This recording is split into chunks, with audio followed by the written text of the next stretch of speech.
Assalamualaikum warahmatullahi wabarakatuh. Sampurasun 10 menit katanya. Saya ingin mulai begini tadi, kebetulan panitia kasih baju yang agak kekecilan sama saya. XL, sekarang sudah mulai lapang. Tadi saya bercanda, kalau saya dikasih baju XL, tidak hanya gelap Indonesianya, tapi juga sempit.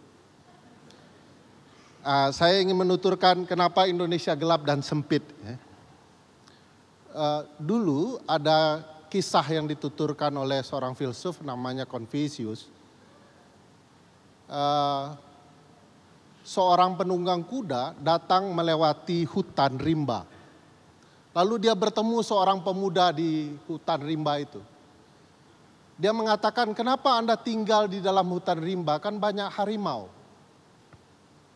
banyak macan. Gitu ya.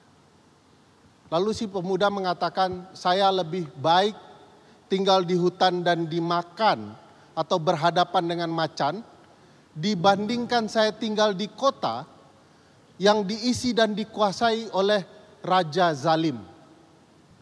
Kalau macan, dia hanya memakan ketika dia lapar. Tapi raja zalim, dia akan memakan siapa saja meskipun dia tidak lapar. Bayangkan pertama adalah, kalau yang lapar itu tidak hanya rajanya yang zalim, tapi dengan keluarganya yang juga lapar. Sehingga keluarga raja yang zalim akan lebih berkuasa dari sekedar macan Asia di hutan. Sebagian besar belum menangkap arah cerita ini. Betapa parahnya raja zalim bagi rakyat. Rakyat akan lebih nyaman hidup bersama macan. Apakah macan Asia atau tidak saya tidak tahu ya. Tapi orang akan lebih memilih hidup bersama macan daripada keluarga yang zalim. Nah, keluarga yang zalim ini, teman-teman sekalian, ibu bapak sekalian, para guru-guru saya yang ada di ruangan ini, sekarang tumbuh subur di Republik kita. Ada 3 kata keluarga di Undang-Undang Dasar, ya. Pasal 28B Undang-Undang Dasar 1945 menyatakan bahwa boleh hidup berkeluarga, ya, jaminan hidup berkeluarga. Tapi yang terjamin adalah keluarga-keluarga tertentu. Teman-teman harus ketahui, barusan Menteri Lingkungan Hidup ya, melantik adik kandungnya menjadi staf ahli. Teman-teman harus ketahui, barusan Menteri Kehutanan melantik staf ahli 11 orang dari partainya sendiri, di antaranya ada suami istri. Ternyata jaminan berkeluarga menurut pasal 28B itu adalah jaminan untuk keluarga-keluarga ini. Yang kedua, pasal 28G ya, bahwa harus ada jaminan penghidupan bagi keluarga. Ternyata yang dijamin untuk hidup adalah keluarga yang lain. Ya. Ada keluarganya yang jadi ketua MK, ya. Ada keluarganya yang menjadi wakil presiden, ada keluarganya yang menjadi wali kota, sekarang sudah jadi gubernur, ada keluarganya di perusahaan plat merah negara. Keluarga-keluarga inilah yang berhak mendapatkan pekerjaan-pekerjaan yang layak itu. Keluarga yang ketiga di dalam Undang-Undang Dasar kita adalah pasal 33 ayat 1. Perekonomian ya, disusun sebagai usaha bersama berdasarkan atas azas kekeluargaan. Nah, keluarga siapa lagi nih? Kalau kita lihat kemarin ketika Danantara diluncurkan, ternyata itu bagi-bagi kekuasaan keluarga-keluarga tertentu. Ada keluarga Opung, ada keluarga Jokowi, ada keluarga Prabowo. Keluarga-keluarga inilah yang menikmati ya janji-janji konstitusi. Sementara keluarga bangsa Indonesia tidak dapat janji apapun. Ini teman-teman Unpad, ya, ITB, teman-teman mahasiswa yang pintar-pintar ini, lupakan kepintaran teman-teman. Sebab sepintar apapun teman-teman, hanya keluarga inilah yang berhak mendapatkan posisi tertinggi. Keluarga inilah pemainnya. 5 menit lagi. Ini keluarga siapa lagi yang nulis 5 menit? Pasti keluarga Jokowi kayaknya nih. Sabar Pak Jokowi, masih lama. Kami masih bertahan dan ingin melawan Bapak.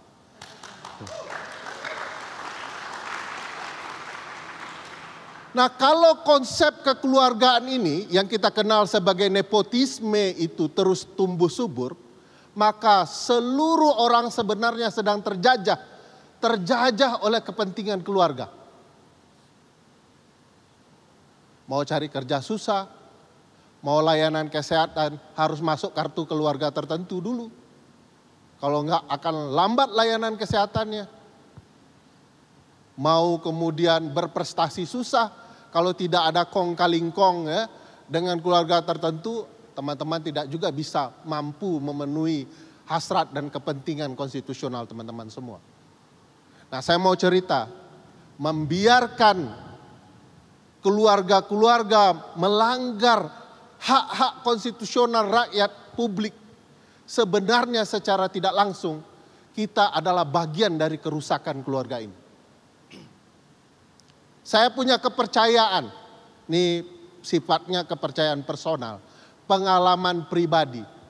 Apa yang saya percaya, Indonesia akan dikawal dengan sangat baik dari 3 arah pergerakan republik.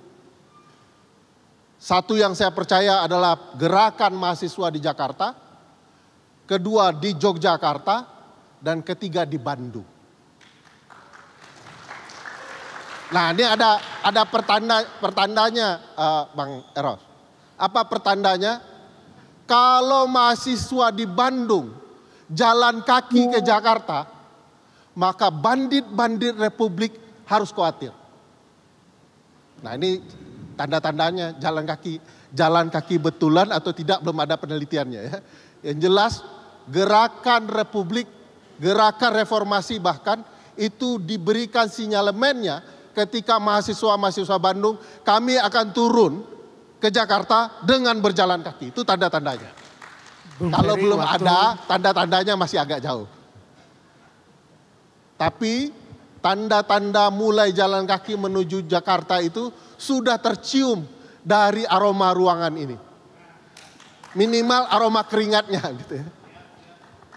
Dan saya yakin ya, kekuatan 3 kelompok gerakan mahasiswa ini akan berdampak kepada gerakan nasional. Dan itu selalu menjadi ceritanya. Kalau mahasiswa Bandung sudah bilang kami besok ke Jakarta, itu tanda-tanda. Kalau Jakarta mengatakan kami siap menyambut mahasiswa Bandung, itu juga tanda-tanda. Kalau teman-teman Yogyakarta bilang kami akan naik kereta ke Jakarta, itu juga tanda-tanda. Maka meledaklah gerakan nasional untuk mengawal konstitusi agar Indonesia tidak lagi gelap. Baik. Gelap dan sempit, jangan lupa sempit. Bayangkan kalau gelap dan sempit itu menindas rakyat kita.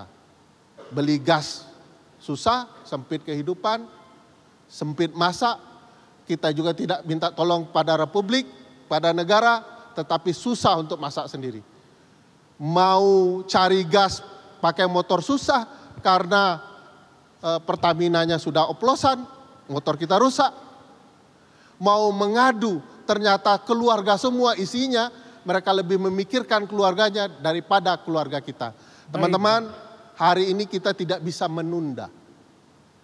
Menunda membiarkan keluarga-keluarga ini kuat dan suatu waktu kita tertindas kembali, baru kita menyesal.